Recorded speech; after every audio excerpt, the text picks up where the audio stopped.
tardes, muchas gracias. En primer lugar, un agradecimiento a los organizadores, a UMESID, por esta segunda edición del Congreso.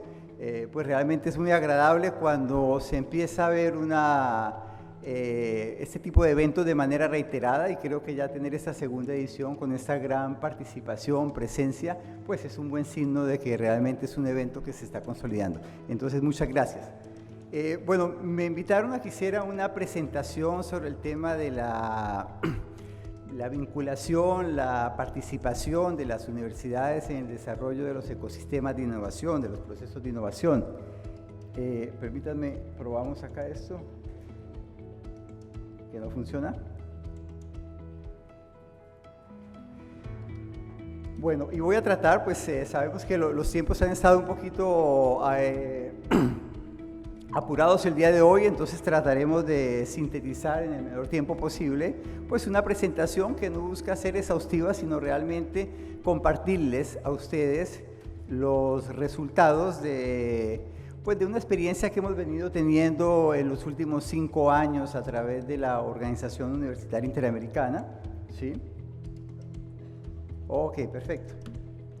Entonces, bueno, primero, ¿por qué estoy acá? ¿Por qué esta participación? Nosotros somos una asociación de universidades, la Organización Universitaria Interamericana, que reagrupa más o menos 400 instituciones de educación superior. La Secretaría General tiene sede en la ciudad de Montreal, en Canadá. Tenemos universidades miembros desde Canadá hasta Argentina. UMESID es una de estas universidades miembro. La organización tiene un espíritu de colaboración, de cooperación entre sus miembros, con el propósito de mejorar aspectos estratégicos claves para el desarrollo de las instituciones de educación superior. Por esa razón, en los últimos años, desde el programa que yo dirijo, que se llama Colegio de las Américas, COLAM, tenemos un foco en los temas de internacionalización de la educación superior y en los temas de innovación. Entonces, por esa razón es la experiencia que hemos venido trabajando con las universidades en estas dos temáticas, y lo que quisiera compartirles el día de hoy. Bueno, creo que va a ser más fácil que te diga y me la pases, ¿sí? Bueno, primero creo que de manera coincidencial hay unos datos que son los mismos que utilizó Martín en la mañana en la presentación, pero bueno, van a ver que es una perspectiva diferente.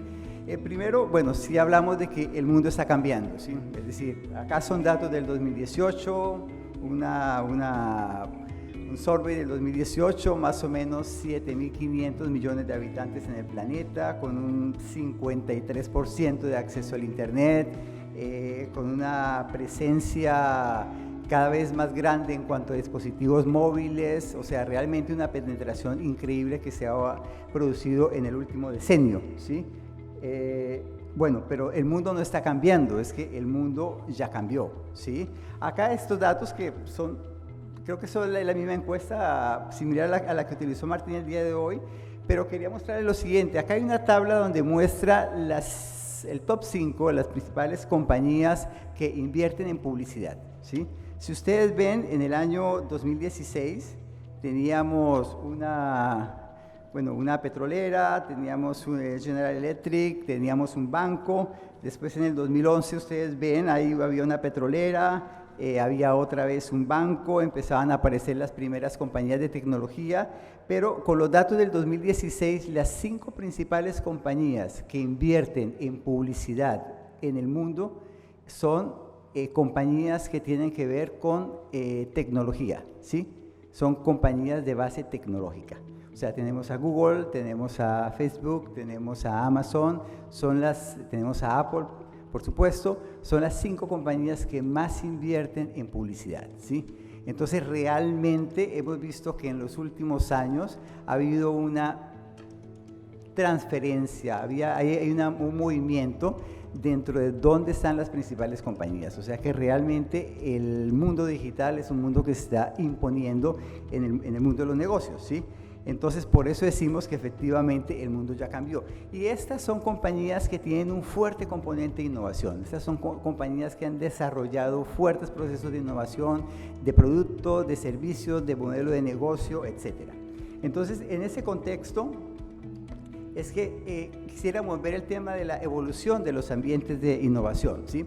A la izquierda tenemos Liverpool, siglo XVIII, XIX, primera revolución industrial, ¿sí? Liverpool en Inglaterra. Arriba tenemos los edificios de Oracle en el Silicon Valley. Y abajo tenemos a Tufts Park. Tufts Park es un parque tecnológico que no existía hace 20 años. Es un parque tecnológico en China, la Universidad de Tsinghua, que tiene más o menos 40.000 empleados, ¿sí? Y hay una incubadora que dentro de sus resultados tiene más de 6.000 startups que ha desarrollado, ¿sí? Que es una cifra astronómica, realmente alucinante. Si nosotros vemos dentro de las universidades latinoamericanas, que más o menos conocemos bien, o sea, una universidad cuyo parque tecnológico haya logrado desarrollar 100 startups, pues puede decirse que ya es muy exitosa. Acá, dentro de una sola incubadora de esas, tiene más de 6.000 startups. Y esto no existía hace 20 años, ¿sí? Esto era un terreno. O sea que realmente la velocidad de transformación de los ambientes de innovación es una cuestión que va a un ritmo muy acelerado. Les pongo el ejemplo de la foto de los edificios de Oracle en el Silicon Valley porque si nosotros vemos, podemos decir que, bueno, innovación ha habido desde la invención de la rueda, por supuesto, pero el proceso se ha acelerado desde lo que llamamos la primera revolución industrial, ¿sí? Tenemos Liverpool, o sea, todos los desarrollos que permitieron las invenciones, la puesta en el mercado, los nuevos procesos, etc. En los años 50 comienza la tendencia de los parques tecnológicos, ¿sí? Donde las universidades tienen un rol fundamental, es decir, dentro de estos espacios son las universidades, o son gracias al trabajo de generación de conocimiento de las universidades que se pudieron desarrollar estos nuevos espacios.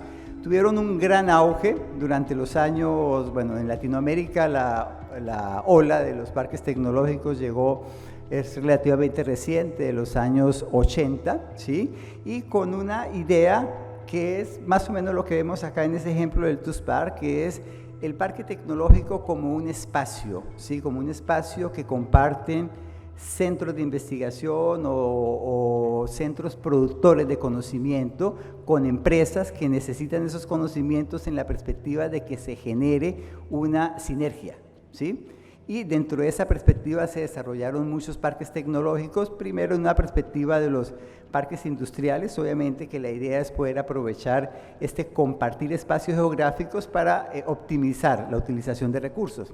Sin embargo, dentro de este movimiento de transformación digital, pues ha habido un cambio importante, es que pues realmente mi socio, ¿sí? Probablemente no esté aquí al lado, sino que mi socio que genera el conocimiento lo puedo tener a 3.000 kilómetros, lo puedo tener a 1.000 kilómetros o lo puedo tener al otro lado del mundo.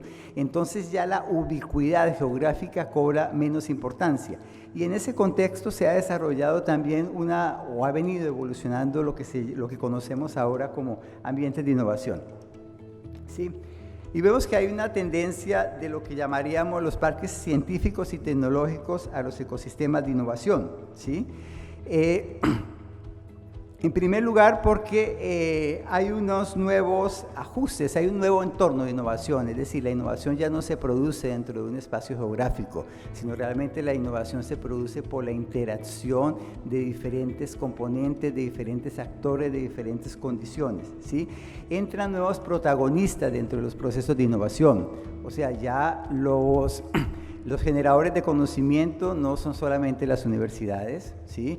Tenemos empresas que invierten en la generación de conocimiento, empiezan a cobrar una importancia fundamental el tema de los capitales, los inversores, los mercados de innovación, etcétera. Y por otro lado, pues se necesita el desarrollo de estos ambientes en un contexto de la sociedad del conocimiento, es decir, las economías se orientan, o las economías exitosas son aquellas economías que se orientan hacia el desarrollo de conocimiento y no de materia prima, pues que realmente es una de las grandes dificultades que tenemos en Latinoamérica, que seguimos siendo economías que venden materia prima, ¿sí? Recientemente estábamos haciendo una misión en Cataluña y nos decían, dentro del principal renglón económico, ¿qué era el renglón económico de las empresas, de las nuevas empresas en Cataluña? El café, ¿sí? Sin producir café, porque obviamente el café o se trae de África o se trae de Latinoamérica, pero es el procesamiento del café, es el Nespresso, es decir, es darle ese valor agregado que se genera con el conocimiento. Y por otro lado, porque viene una nueva tendencia que es a definir ya no un espacio cerrado de parque tecnológico, sino lo que se llamaría un hábitat, un espacio de innovación, ¿sí? Que es un espacio donde no solamente es para producir conocimiento, sino que es espacios espacios para vivir, espacios para trabajar, espacios para recrearse, todo el concepto de distrito de innovación, de ciudades inteligentes, etcétera. Dentro de ese contexto, la IAS, que es la Asociación Internacional de Parques Científicos y Tecnológicos, comenzó en el año 16 una transformación de su definición, ¿sí? Para pasar del concepto de parque tecnológico al concepto de ambiente de innovación, donde vemos dos grandes vertientes. Por un lado, lo que nosotros consideraríamos lo que son las áreas de innovación, es decir, los espacios donde se generan procesos de innovación, que puede ser un parque tecnológico, un laboratorio, un centro de emprendimiento, es lo que corresponde al área, ¿sí? Pero por otro lado vemos lo que son los mecanismos de generación de emprendimientos, que son aquellos mecanismos que estimulan que se puedan utilizar esos recursos para que se generen procesos de innovación. Entonces, dentro de esos mecanismos de generación de emprendimientos, pues están los Living Labs, los laboratorios de prototipaje, etc. Entonces, esta es la nueva definición que tenemos, pues, de la organización más antigua que regrupa los parques tecnológicos y áreas de innovación en este momento. La siguiente, por favor. Bueno. Vemos que ahí entonces es un concepto que está en transición, un concepto que está en un momento de transición, ¿sí? En el 2016, si estamos hablando, es decir, de los últimos 5 años, es que surge este concepto de área de innovación. Acá tenemos un ejemplo, es 22 @, el Distrito de Innovación de Barcelona, que probablemente es uno de los ejemplos más emblemáticos, que es algo que se empieza a ver pues como una tendencia, el hecho de convertir ciertos lugares, que normalmente son lugares que también tienen problemáticas específicas de depresión, de problemas de calidad de vida, etcétera, para poderlos estimular su desarrollo a través de generar industrias y procesos de generación de conocimiento dentro de estos distritos. Entonces, bueno, acá vemos que son lugares donde normalmente se dice, son lugares para trabajar, son lugares para vivir, son lugares para recrearse, son lugares para generar conocimiento, etc. Y eso tiene mucho que ver con algo que es clave dentro de los procesos de innovación, es obviamente el capital humano, es decir, el talento, ¿sí? Y generalmente el talento se atrae no solamente en las empresas que ofrecen buenos salarios. O sea, hablaba el profesor hace un momento de la generación de los millennials, sí, o sea, probablemente estas nuevas generaciones no están buscando solamente el beneficio económico para ir a trabajar a un lugar, sino también buscan una ciudad que sea intelectualmente atractiva, que hayan cines, que hayan posibilidades de tener una familia, que hayan buenos bares, que hayan buenos cafés, etcétera, es decir, que haya calidad de vida. Y esos lugares que generan esas condiciones son las que atraen el talento, ¿sí? Y es importante por eso dentro de este concepto de los ambientes de innovación.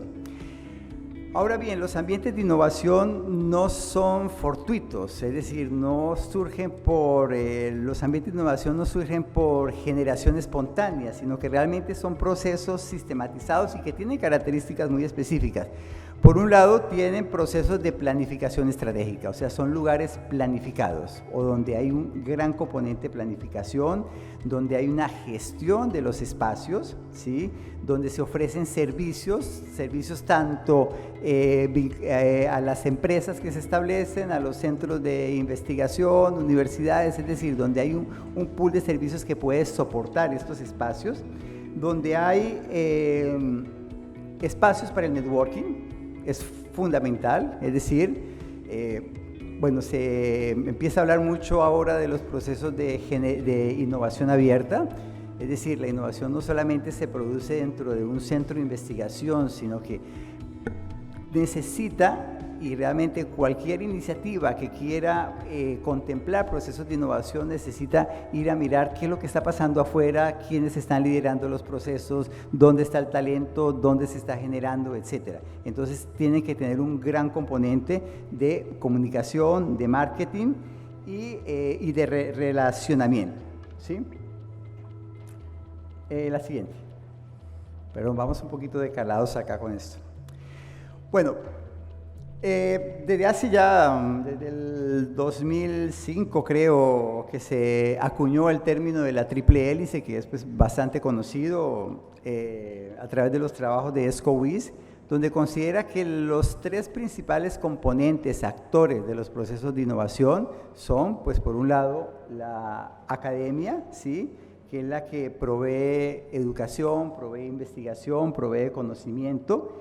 Tenemos, por otro lado, el sector público, que es el que formula incentivos, formula política pública para poder favorecer el emprendimiento desde el punto de vista fiscal, desde el punto de vista de inversión, etcétera. Y por otro lado, pues tenemos el sector privado, el sector productivo, que es el que produce bienes y produce servicios, que busca ventajas competitivas, también obviamente que pone, que arriesga, porque pues finalmente es su core business. Y si se logra esa articulación de esos tres sectores, entonces se genera este círculo virtuoso, no, la anterior, eso, este círculo virtuoso que es el de la triple hélice, donde en el centro estarían aquellos modelos de desarrollo económico basados en conocimiento, ¿sí?, y que es realmente lo que puede generar estos procesos de innovación. Ahora bien, vemos que dentro de esta triple hélice, que ya es un concepto que viene desde el 2005, ha habido una evolución, porque empiezan a haber unos modelos híbridos, y ahí es donde quisiera vincular con la universidad, ¿sí? Es decir, la universidad ya no solamente produce conocimiento y produce investigación, sino que la universidad ahora quiere entrar o está entrando dentro de estos procesos de producción de servicios, productos. Es decir, empiezan a haber modelos híbridos, ¿sí?, donde entonces cada una de las hélices no solamente cumple una función, sino que puede adoptar funciones que le corresponden a la otra. Si a eso le incorporamos algo que ha venido desarrollando dentro de los últimos años, que sería la inclusión de la sociedad civil, de la comunidad dentro de los procesos de innovación, lo que se conoce ahora como la cuádruple hélice, es decir, cómo se incorpora el ciudadano y la sociedad civil dentro de la generación de los procesos de innovación. Entonces vemos que ya empezamos a tener un ecosistema bastante complejo, ¿sí?, y un ecosistema que es el que puede generar realmente estos procesos, porque lo que sí está visto es que ninguna de las hélices por sí sola puede generar procesos sostenibles de innovación. Es decir, las universidades pueden tener los mejores centros de investigación, los mejores doctores, los mejores investigadores, pero ellos por sí solos no van a producir estos procesos de innovación si no cuentan con un contexto político, ¿sí?, que favorezca la internacionalización, que favorezca que las empresas puedan invertir, que favorezca que los capitales puedan invertir en innovación, etcétera. Si no hay un tejido empresarial productivo que esté dispuesto a asumir el riesgo, que esté dispuesto a invertir, o sea, no se pueden generar procesos de innovación. Esto es importante y es central dentro del concepto de innovación. Bueno, como vemos entonces, bueno, pues la fuerza impulsora es realmente la articulación, que se da entre un sentido entre el otro, y estas nuevas modalidades híbridas que se empiezan a ver como en el caso de las universidades. Ahora bien, las universidades están incorporándose entre los procesos de innovación, es un proceso inevitable, es decir, ya inclusive se empieza a hablar que la cuarta función de la universidad es la innovación, ¿sí?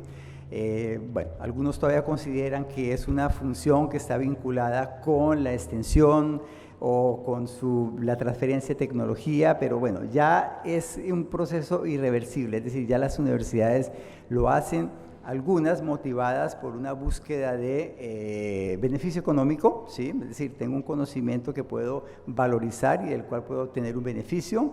Otras motivadas por incentivos a nivel de la transferencia, es decir, cómo hago que el conocimiento que yo genero sea aplicable socialmente. Bueno, por las diferentes razones que hay, pero la universidad entra dentro de estos procesos de innovación. Y al entrar dentro como actor de la innovación, o sea, ya con un rol no solamente de generador de conocimiento, sino también de proveedor de servicios, o sí, que el proveedor de servicios que se desprende de este conocimiento, pues obviamente tiene que entrar dentro de la misma dinámica. Y hay dos constataciones, ¿sí?, que es interesante porque pues obviamente en las universidades también entran dentro de esto. Bueno, primero es que se considera, los estudios muestran que las empresas que no innovan pueden desaparecer, ¿sí? Y si innovan y sus innovaciones no logran tener éxito, pues también pueden desaparecer, ¿sí? Se sabe por estudios que a nivel, bueno, ya esto es dentro de los surveys que se han hecho en las empresas, más o menos el 20% de los nuevos productos que se dirigen al mercado de consumo tienen éxito, solamente el 20%, y el 40% de los que se dirigen al mercado empresarial tienen éxito. O sea, realmente el porcentaje de innovaciones que tiene éxito es bajo, ¿sí? Y pues eso es desalentador, pero no hay otra opción, es decir, hay que seguir, es necesario que estas organizaciones puedan desarrollar procesos para incorporarse dentro de la dinámica de la innovación, porque si no, igualmente van a quedar en una desventaja y muy probablemente muchas de ellas van a desaparecer o a no ser competitivas, ¿sí? Ahora bien, es importante, la próxima, es importante ver que cuando se habla de innovación, a veces se tiene una idea un poco romántica, ¿sí? Es decir, yo soy una organización innovadora porque, pues no sé, porque pongo puff en el salón de espera, o porque resulta que mi cafetería tiene los sillones de diferentes colores como los de Google, o porque puse hamacas para que mis investigadores hagan la siesta o lo que sea. Pero eso no te hace innovador, ¿sí? O sea, la innovación es un proceso altamente sistematizado en este momento, ¿sí? Es un proceso altamente sistematizado que cuenta con procesos muy bien definidos, ¿sí? Les traigo acá dentro de la diapositiva, esta es la especificación europea sobre la gestión de la innovación, que de alguna manera podemos decir que es la caja de herramientas. Es una especificación que viene de los últimos 3 años, ¿sí? Y que no solamente es la especificación europea, existe en buena parte de los países de Latinoamérica, inclusive en muchos de ellos, como en el caso de Colombia, la norma se está tratando de convertir a una norma ISO, ¿sí? Que es donde se define qué es lo que hace una empresa, una organización innovadora. O sea, para que una organización se considere innovadora, ¿sí? No es porque mis investigadores vayan en bermudas, ¿sí? Sino realmente porque tiene que reunir ciertos requisitos, no solamente los requisitos de empresa, sino también los procesos. Y eso es importante porque es un proceso, la siguiente por favor, que es un proceso altamente sistematizado, ¿sí? Dentro de si tomamos la norma europea de gestión, de los sistemas de gestión de innovación, vemos que para que una organización pueda ser considerada como una organización innovadora, tiene que reunir al menos estos 6 requisitos, ¿sí? Que son requisitos en cuanto a su estructura operativa. Por un lado, debe tener una estructura de vigilancia tecnológica, ¿sí? Vigilancia tecnológica, ¿qué quiere decir? Es decir, vigilancia tecnológica quiere decir que se debe hacer un seguimiento de cuáles son el estado del arte, cuáles son las tendencias, cuáles son los próximos desarrollos que va a haber a nivel de tecnología, pero un seguimiento para poder tomar decisiones. De hecho, ya se está cayendo un poco en desuso el término de vigilancia tecnológica y más bien se está hablando de inteligencia tecnológica, ¿sí? Y esto no es solamente el investigador cuando va a comenzar a desarrollar su producto que va a hacer un estado del arte para saber qué es lo que hay al respecto. No, esto tiene que ser algo que pueda ser demostrado que yo como organización dispongo de una estructura que me permite hacer el seguimiento para saber cuáles son las tecnologías que hay vigentes, qué es lo que se está desarrollando como tecnología, para saber si efectivamente lo que yo voy a invertir para desarrollar, pues bueno, por un lado sería muy frustrante saber que ya está desarrollado, o por otro lado que de pronto lo que yo me voy a gastar 5 años en desarrollar, pues probablemente en 3 años ya hayan otros equipos que lo desarrollen. Eso es fundamental y es interesante ver. Nosotros tenemos un programa que desarrollamos, ahora les voy a comentar un poco al respecto, sobre gestión de ambientes de innovación, donde precisamente apoyamos a las universidades dentro del desarrollo de estos ambientes de innovación. Es interesante ver cómo esto debería ser un reflejo, es decir, es fundamental dentro de un proceso de innovación, dentro de cualquier proyecto, saber que tú dispones de una estructura, un observatorio de vigilancia tecnológica, pero realmente no es así. Son pocas las instituciones o las universidades que dicen tenemos ambientes de innovación que disponen de una estructura de vigilancia o de inteligencia tecnológica. Otra característica que debe tener una organización para que pueda ser considerada como una organización innovadora es que debe tener un análisis sistemático tanto de las condiciones internas como externas. Eso generalmente es algo que lo hacen todas las organizaciones, lo hacen dentro de los procesos de planificación estratégica, etcétera, así es normal. Pero lo que es menos habitual es que se disponga de estructuras que se pueda repertoriar, que se pueda sistematizar esa información. Eso sí es menos habitual, ¿sí? Por otro lado, y no es menor, debe tener una estructura que analice y que defina, ¿sí?, cuáles son las ideas de investigación, desarrollo e innovación que se van a desarrollar, ¿sí? Y eso no es menor porque generalmente consideramos o se considera, y muchas veces se actúa de esa manera, como si la innovación fuera un proceso de generación espontánea, ¿sí? O sea, yo investigador se me ocurrió que puedo desarrollar una molécula antioxidante y entonces me voy por esa línea, ¿sí? Pero bueno, ¿y por qué por esa línea y no por otra? Es decir, para que una organización sea considerada como innovadora debe demostrar que efectivamente tiene procesos de análisis y de selección de cuáles son sus ideas de I+D+I que va a desarrollar, ¿sí? Debe tener estructuras que estimulen la creatividad, ¿sí? Y esas estructuras que estimulen la creatividad no es solamente que tengo una sala donde la tengo tapizada con tableros donde la gente puede escribir, o tableros de vidrio o algo, no, es que debo tener procesos sistemáticos, ¿sí?, para que a mi recurso humano, a los que están involucrados dentro de estos procesos, puedan tener esa capacitación, ese estímulo, ese ambiente para que se desarrollen la creatividad, pues que realmente es algo innato al ser humano y que se puede desarrollar, ¿sí? Entonces, es necesario demostrarlo cuando una organización quiere decir, realmente soy una organización innovadora, ¿sí? Debe también mostrar estructuras de gestión de la propiedad intelectual. Y puede ser en las dos variantes que se conocen, bueno, una la que más o menos todos manejamos, que es los temas de cómo puedo proteger y patentar mi conocimiento, ¿sí? O en algo un poco más operativo, que es, bueno, cómo puedo aprovechar ese conocimiento que genero para producir un valor agregado a nivel social, a nivel económico, lo que llamaríamos transferencia de tecnología, transferencia de conocimiento. Y acá es interesante ver una perspectiva que vemos nosotros que se desarrolla dentro de las universidades, es mirar la patente como un indicador de innovación. Realmente la patente no es un indicador de innovación, ¿sí? La patente es una estrategia de protección del conocimiento, pero tener patentes no indica que yo sea un innovador. De hecho, en muchos de los proyectos de innovación se puede cuestionar hasta qué punto necesito o no desarrollar una patente, ¿sí? Una patente tiene un costo, una patente es interesante si yo la voy a aprovechar comercialmente. De lo contrario, solamente por tenerlo como indicador no está cumpliendo su objetivo, ¿sí? Hay que patentar, sí, hay que proteger el conocimiento, pero hay que tenerlo en una perspectiva mucho más estratégica. Y no garantiza realmente, la patente no es que garantice necesariamente la protección total de conocimiento. Bueno, ustedes conocen esto, ¿sí? Saben quizás de la querella que hay entre Samsung y Apple, ¿sí?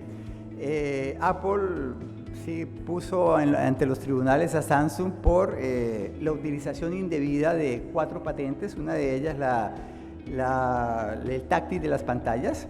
Uso indebido es pirataje, no más que otra cosa. Finalmente los tribunales en Estados Unidos le dieron la razón a Apple, sí. Multaron a Samsung, sí, creo que algo por alrededor de los $200 millones. Samsung pagó la multa, pero realmente lo que Samsung ha sacado utilizando de manera ilegal la patente de Apple le representa mucho más que lo que pagó de multa, ¿sí? Ahora yo preguntaría, ¿cuántas de las universidades que hay acá tienen un bufete de abogados disponible para poder querellar a alguien que quiera utilizar de manera indebida la patente? Muy poco, ¿sí? Realmente la mejor manera de proteger las innovaciones es continuar generando innovaciones, ¿sí? Es continuar avanzando en las innovaciones.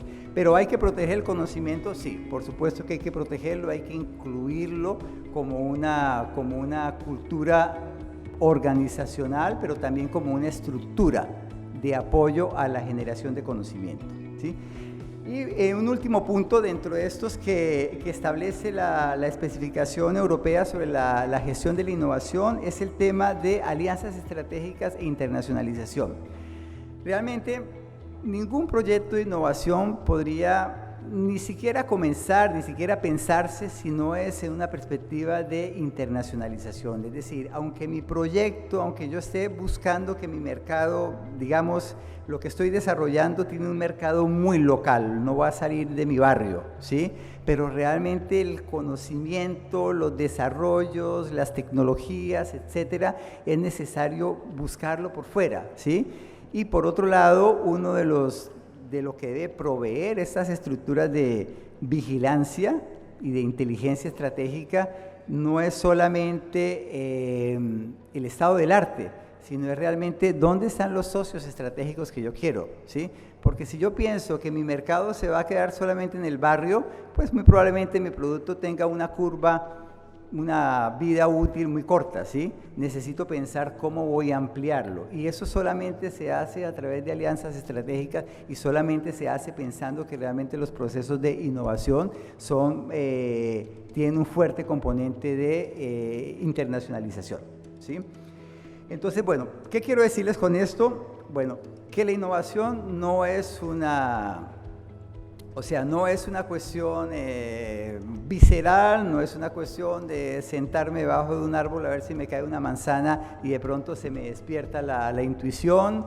No es una cuestión romántica, es un proceso altamente sistematizado en el momento actual, ¿sí? Donde se dispone de criterios muy, muy específicos para que yo pueda decir yo soy innovador o yo genero procesos innovadores, que está sistematizado en los 2 principales manuales, que es el manual de Oslo y el manual de Frascati, elaborados por la OCDE, que periódicamente se viene actualizando, y que realmente si yo como organización quiero impulsar procesos de innovación, necesito ir a buscar eso y necesito saber cómo puedo de alguna manera certificarme, es decir, cómo mis procesos realmente responden a aquello que se considera como procesos de innovación. Entonces, ese es el principal mensaje, realmente en este momento es un proceso altamente sistematizado, ¿sí? Esto es un complemento de lo que vimos de la vigilancia tecnológica, ¿sí? Siguiente, ¿de dónde salen estas experiencias? Hay 2 líneas que estamos trabajando en este momento. Por un lado, hemos visto pues que dentro de las universidades, nosotros somos una asociación de universidades, realmente nuestro campo de acción está principalmente con las universidades. Se aborda generalmente los procesos de innovación de una manera incompleta, ¿sí? Entonces generamos un laboratorio de innovación, pero ese laboratorio de innovación no lo vinculamos con los procesos de internacionalización, no tenemos una estrategia clara de cómo vamos a proteger el conocimiento, no definimos cuáles son los incentivos a los investigadores, no tenemos claro de qué manera vamos a estimular los procesos de creatividad dentro de nuestra comunidad. Es decir, son procesos desarrollados desarticulado, ¿sí? Y realmente no, o sea, en el momento actual, el estado de conocimiento, tenemos las herramientas suficientes para poder articular estos procesos, si realmente queremos ser efectivos dentro de los procesos de innovación. Este programa, pues, en el cual trabajamos con las universidades para desarrollar ambientes de innovación, ¿sí? En cualquier modalidad que esto se presente. De ahí salen buena parte de estas enseñanzas, es decir, cuáles son las falencias, dónde es que, o sea, cómo hacemos para articular estos procesos, ¿sí? Obviamente que la universidad es solamente, y es importante que lo recalque, es solamente una de las hélices dentro de los procesos de innovación, ¿sí? Y varía, no hay recetas específicas, ¿sí? Es decir, si yo estoy en un territorio, en un país, en una ciudad donde tengo un tejido empresarial que es muy débil, que es muy conservador, que no está dispuesto a invertir, que no está dispuesto a arriesgar, pues voy a tener un problema grande, ¿sí? Lo mismo si estoy dentro de un contexto político en el cual no hay incentivos para la inversión en I+D+I, donde, o como decía un colega hace un tiempo, me decía, en mi país existe un incentivo fiscal para que las empresas inviertan en investigación, pero resulta que la empresa que invierte en investigación, hacer el reporte contable ante la autoridad de Hacienda es tan complicado que no lo hacen, ¿sí? Entonces, todos esos procesos hay que tenerlos dentro del mapa, y eso es precisamente parte del proceso de esta inteligencia estratégica, porque al articular estos procesos es donde realmente puedo desarrollar procesos sustentables para la promoción de la innovación. Bueno, para terminar, una pequeña cuña comercial. La siguiente, quisiera invitarles, nosotros promovemos desde hace ya unos 4 o 5 años, este es un congreso, el Congreso Internacional de Conocimiento e Innovación, el CICI, es un congreso focalizado en el desarrollo estratégico de ecosistemas de innovación. La anterior lo hacemos conjuntamente con 2 universidades brasileras, lo hacemos un año en Brasil, un año en Latinoamérica. El año pasado fue en México, este año es en Porto Alegre, en el mes de noviembre. Si alguien quiere información, pues realmente sería un placer poderles tener. Muy probablemente estamos negociando para hacer el próximo año 2020 acá en Panamá. Sería para nosotros muy placentero poder hacer el CICI acá el próximo año en Panamá. Entonces, bueno, es la cuña comercial con la cual los quiero dejar. Muchas gracias.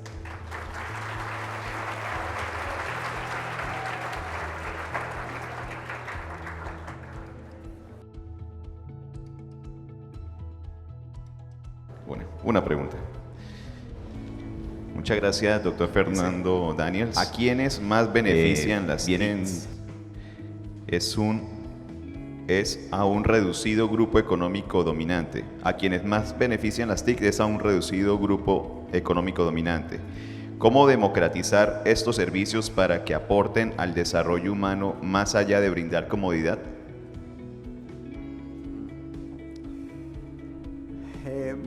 Bueno, está y no está dentro del tema la pregunta, ¿sí?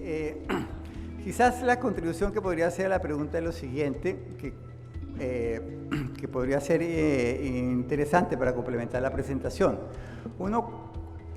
Innovación es un concepto económico, ¿sí? ¿Un concepto económico en qué sentido? Es un concepto económico porque innovación no es una buena idea, ¿sí? No es solamente una buena idea. Yo puedo tener una muy buena idea, desarrollar en el garaje de mi casa una bicicleta eléctrica, ¿sí? Puedo hacer un prototipo de la bicicleta, puedo utilizarla y es una idea genial. Pero mientras esa bicicleta no la utilice la gente, no la acepte la gente y no la utilice de manera, o sea, que no la vea circular en las calles, ¿sí? Mientras esa bicicleta no la compre el usuario o la compre la municipalidad para sus planes de movilidad, etcétera, ¿sí? No va a ser una innovación, va a ser una buena idea, pero no va a ser una innovación. Entonces la innovación es un concepto económico. De la misma manera que la propiedad intelectual, por ejemplo, es un concepto jurídico, ¿sí? Ahora bien, la innovación para que haya innovación es necesario que haya conocimiento. Si no hay conocimiento, no se puede hablar de procesos de innovación, ¿sí? Puede o no puede haber tecnología, no es necesario. Dirán ustedes, bueno, ¿y la innovación social dónde cae? Sí, la innovación social sigue el mismo proceso, ¿sí? Es decir, tiene que ser soluciones basadas en conocimiento, ¿sí? No tiene que ser conocimiento académico, puede ser el conocimiento tradicional o el conocimiento del barrio, lo que sea, ¿sí? Pero tiene que generar un valor para la sociedad, ¿sí? No necesariamente que la gente me lo compre y me lo pague a mí, puede ser la sociedad a través de los impuestos, etcétera, etcétera, pero tiene que generar un valor, ¿sí? Entonces, hay una organización, ¿sí?, que tiene un lema que me parece muy interesante, ¿sí?, que dice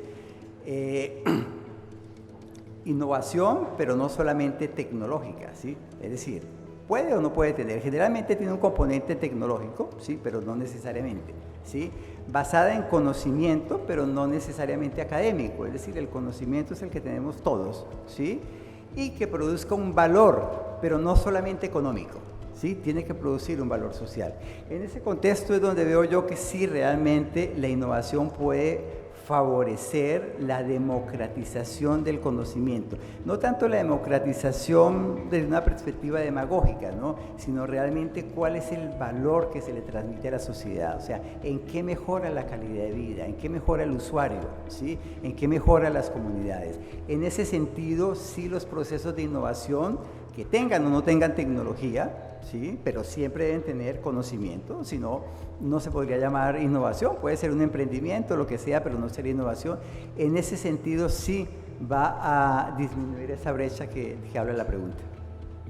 Muchas gracias, doctor Fernando Daniel, excelente respuesta.